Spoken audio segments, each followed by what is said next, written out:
इस कार्यक्रम के पुण्यार्चक हैं भगवान नेमिनाथ दिगंबर जैन मंदिर, सुस दिगंबर जैन मंदिर समिति, अंतर्गत जैन संघ पुणे JSP, ज्ञानोदय जैन सोसाइटी के सामने भगवान नेमिनाथ चौक, सुसगांव, पुणे। अथवा तो मैं एक नंबर के डफर हूँ, कुछ नहीं आता, पहले से ही पता था, फिर भी लोगों के कहने पर मैंने एडमिशन करा दिया। अथवा पूरा टाइम जो है इधर उधर वेस्ट कर दिया तुमने, क्या कहना, कॉर्डलेस ले लो। समझने की कोशिश करो वायलेंट कम्युनिकेशन और नॉन वायलेंट कम्युनिकेशन क्या होता है। बिना कम्युनिकेशन के आप रह नहीं सकते, करना पड़ेगा, लेकिन आपका वह सेंटेंस सामने वाले को मोटिवेट कर रहा है कि डिमोटिवेट कर रहा है। नमस्ते महाराज जी। महाराज जी, इसी संदर्भ में मुझे पूछना था कि क्या रूडनेस शब्दों में है तो क्या वो भी वायलेंस में आती है? शब्दों का या वाणी की जो अमधुरता रूडनेस है तो इंटेंशन कैसा है, पहली बात तो। अब आप कहोगे इंटेंशन तो हर पेरेंट्स का अच्छा रहता है, घर में जितने भी फैमिली मेंबर्स है सबका इंटेंशन अच्छा ही रहता है। आप ऑफिस से लेट आए और आपको जो है लंच व्यवस्थित नहीं मिल पाया जैसा आप चाह रहे थे, एक तरीका है। इतना थका, अथवा डिनर के सामने आए, उस टाइम पे आए और वैसे एग्जॉस्ट थे, आपका रिएक्शन कैसा होगा? जो आप सब्जी चाहते थे वो नहीं मिली आपके डिनर टेबल में, अथवा भोजन एकदम ठंडा मिला, क्या रिएक्शन होगा? कैसा रिएक्ट करते हो आप? चलो आपसे पूछ रहे हैं। महाराज जी, अक्सर मैं जनरल बताता हूँ कि गरम करके खाना क्यों नहीं दिया, या सब्जी पसंद की क्यों नहीं बनाई, उस तरह के रिएक्शंस क्यों नहीं बनाई, किस तरीके से डिलीवर किए गए सेंटेंस, हम सिर्फ ये जानना चाहते हैं। Way of delivering, how you deliver this sentence, प्रश्न उसका है। वे ऑफ डिलीवरी जो है उसमें वही है कि रूडनेस रहेगी, और ये रहेगा कि इतना समय भी नहीं निकल पाता क्या हमारे लिए, मतलब ऐसे अच्छा, इतने पोलाइटली बोलते हैं। मैं जनरल बता रहा हूँ। ऐसी टोन रहती, ऐसी टोन रहती, बड़ा प्रैक्टिकल एग्जांपल है। ऐसी टोन रहती जी, ऐसी रहती, ऐसी तो नहीं रहती किसी की। चलो इनसे पूछते, ऐसी टोन रहती है, क्या रहेगा? खड़े होकर बना। समझो डे टू डे लाइफ में अपन क्या करते हैं, वो तरीके को यदि हम समझ लें, जीवन बहुत सुंदर बन सकता है, स्वर्ग जैसा हो सकता है। और ना समझे तो वहीं पर नरक का निर्माण हो जाएगा, बिल्कुल वहीं पर नरक पैदा हो जाएगा। कई लोगों का घर जो है ना, कैसा है, महाभारत का युद्ध चलते रहता है कि रामायण का प्रसंग चलता है। क्या चलता, कौन सा प्रसंग चलता है आपकी फैमिली में? रामायण का प्रसंग रहता है कि महाभारत का प्रसंग रहता है? नहीं, समझो, आखिर एक हो रहा है जहां रूडनेस की बात है। अब हो सकता है आप ऑफिस में हो, आपके सबऑर्डिनेट्स हो, आपके लिए उन्होंने जो टारगेट आपने डिसाइड किया था, डेडलाइन डिसाइड की थी, उसके अनुसार वो मीट नहीं कर पाए चैलेंज को, तो आप पोलाइटली नहीं बोलोगे, वो तो ठीक है, समझ में आता है।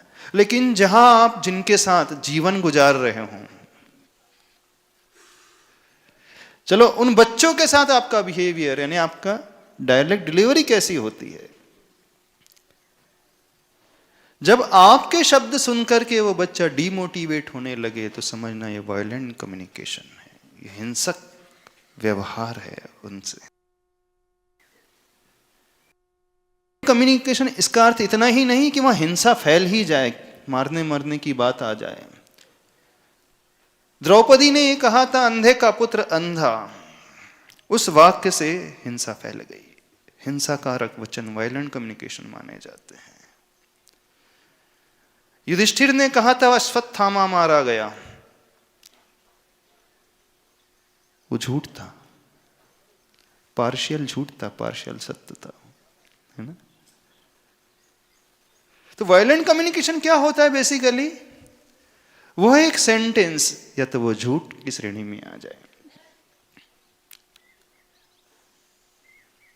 झूठ बोला गया तो उससे हिंसा फैल जाएगी, कलह फैलने लगेगा, वैर का भाव पैदा होने लगेगा। ठीक है ना। अब एक जगह सत्य कहा जा रहा है,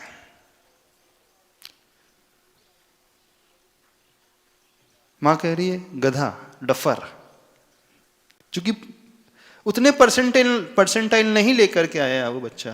पेरेंट्स कह रहे हैं एक डफर है, एक गधा है, कैलिबर ही नहीं तुझे में। अब जो नहीं लेकर के आया अथवा पास नहीं कर रहा है एग्जाम, इसका मतलब है तो डफर, है तो सत्य ना। लेकिन पेरेंट्स इस तरीके से बोलते हैं, बार बार वो शब्द बच्चा सुनता है।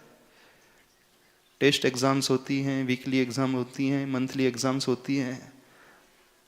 हर एग्जाम में पेरेंट्स उसे क्या शब्द सुनने मिलता है? क्यों? चल बोलो, सुनना। अब वो सत्य है कि असत्य है? महाराज जी, ऐसा सुना है कि क्रोध में कहा गया शब्द सही हो तो भी असत्य माना जाएगा। तो अगर बच्चे पे गुस्सा करके इस प्रकार से कहा, भले ही वो वीक है पढ़ाई में, हाँ पढ़ाई में वीक है, बिल्कुल डफर है, समझ में आ रहा है, लेकिन आपके सेंटेंस से उसके सबकॉन्शियस माइंड में क्या बैठने लगता है? कभी वो डिमोटिवेट होगा।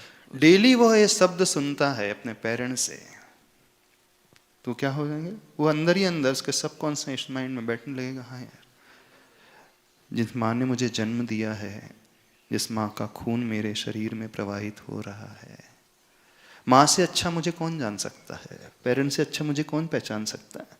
जब पेरेंट्स कह रहे हैं तो सही में मैं डफर ही हूँगा। अब मानसिकता उसकी क्या बनने लगी? वह उतना अच्छे से परफॉर्म क्यों नहीं कर पाया? आपने उसके रीजन को फाइंड आउट नहीं किया। अब आपके इस सेंटेंस से, आपके एक शब्द से अंदर ही अंदर उसके सबकॉन्शियस माइंड में ये बैठ चुका है, वो लाइफ टाइम कभी परफॉर्म नहीं कर पाएगा।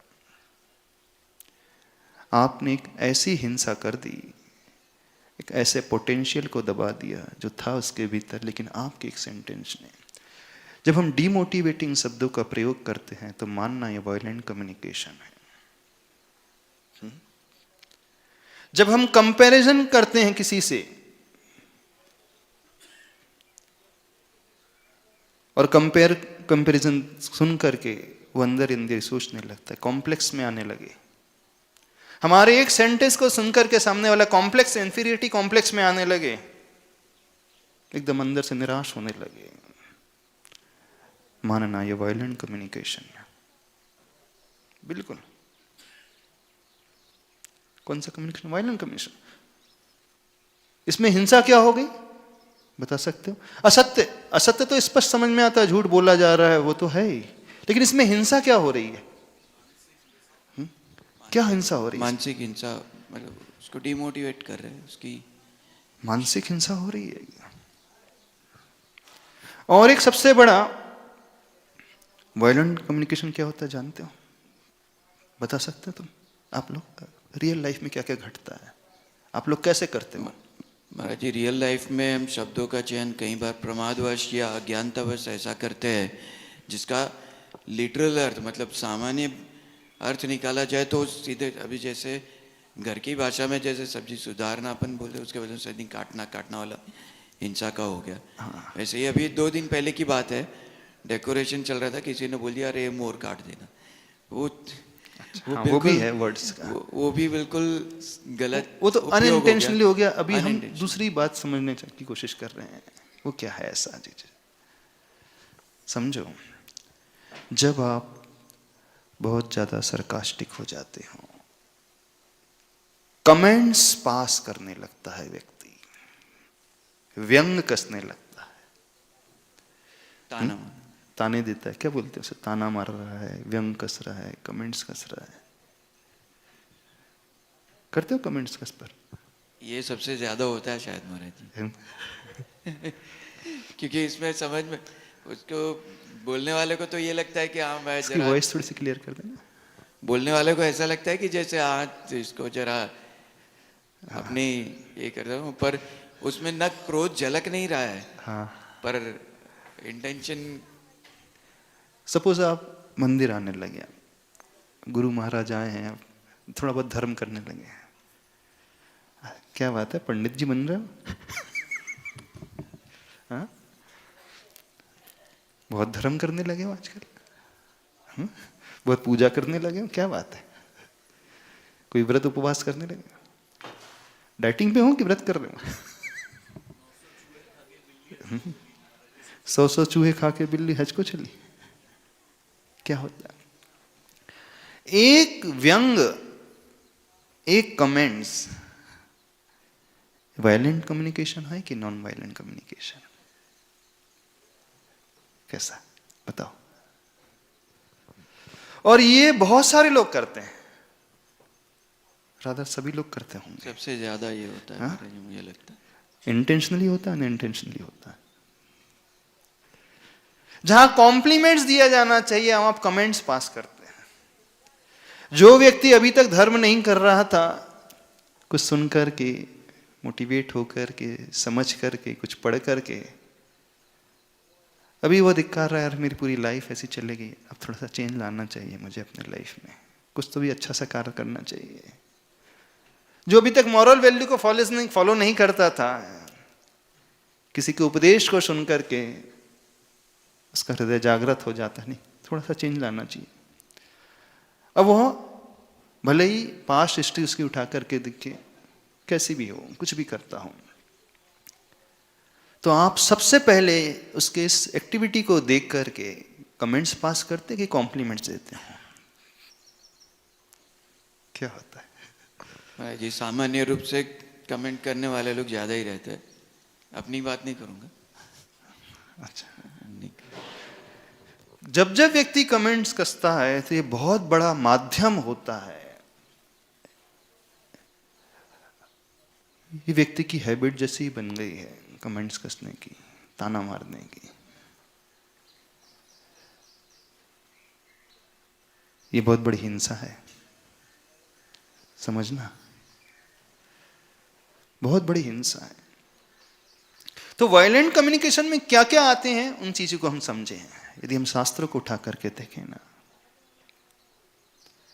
उनमें 10 से 12 प्रकार बताए हैं वायलेंट कम्युनिकेशन।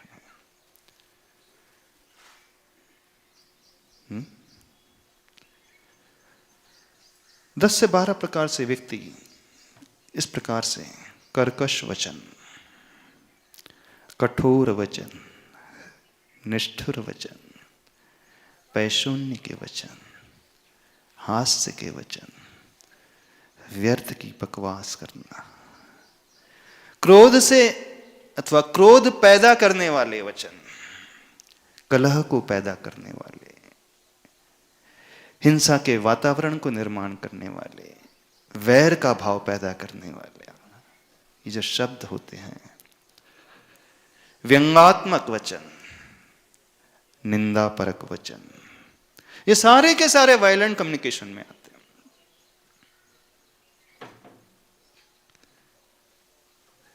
कर्कश वचन,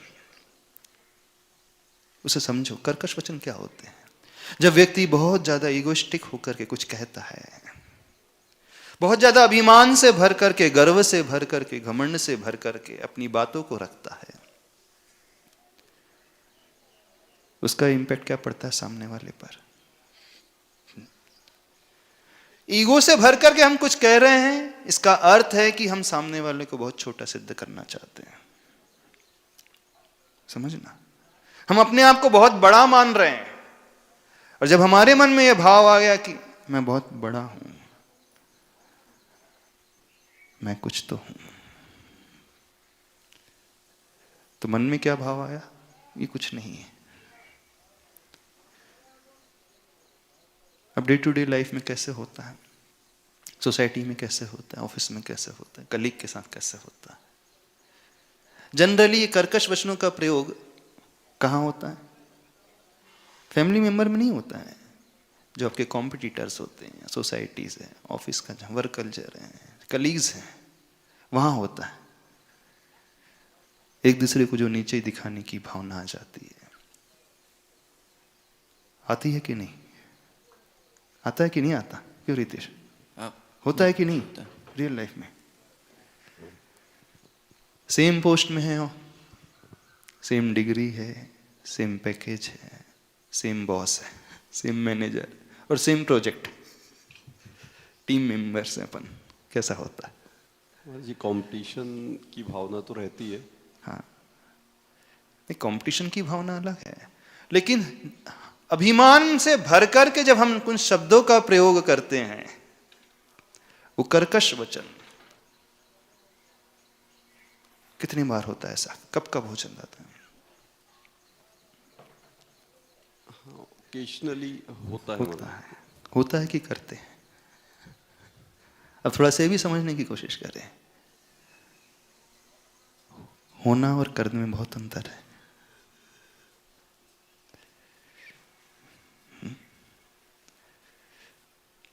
होने और करने में तो अंतर है।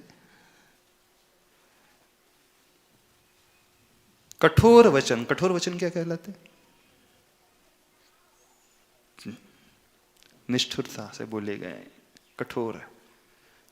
कुछ लोग होते हैं जैसे जब भी मुख खोलते हैं तो ऐसा लगता है उनके मुख से पत्थर ही गिर रहे हैं होता है ना? यानी पोलाइटनेस उनके भीतर रहती नहीं, सत्य कहते हैं वो। प्रयोग जो है शब्द सही वचनों का, यानी सत्य वचनों का ही हो रहा है, गलत नहीं कर रहे हैं, असत्य नहीं, झूठ नहीं है वहां पर, लेकिन वो इस प्रकार से बोलते हैं जैसे किसी को बुलाना। कैसे बुलाते हैं आप? वॉचमैन है आपकी सोसाइटी में, कैसे बुलाते हैं? ड्राइवर है, प्यून है ऑफिस में, कैसे बुलाते हैं? चल पूछ रहे हैं, बड़ी प्रैक्टिकल चीज पूछ रहे हैं, क्यों कैसे बुलाते हो? हमारा जी मतलब जो थोड़ा हमसे ओहदे में थोड़ा, अरे अभी तो हम बहुत छोटे ओहदे की वाले की बात कर रहे हैं, प्यून है ऑफिस में। हाँ कभी वॉचमैन है, लिफ्टमैन है, अखबार वाला है, सब्जी वाला है, दूध वाला है, चलो कुछ भी ले लो। इस कार्यक्रम के पुण्यार्जक हैं भगवान नेमिनाथ दिगंबर जैन मंदिर, सुस दिगंबर जैन मंदिर समिति, अंतर्गत जैन संघ पुणे, JSP, ज्ञानोदय जैन सोसाइटी के सामने भगवान नेमिनाथ चौक, सुसगांव, पुणे।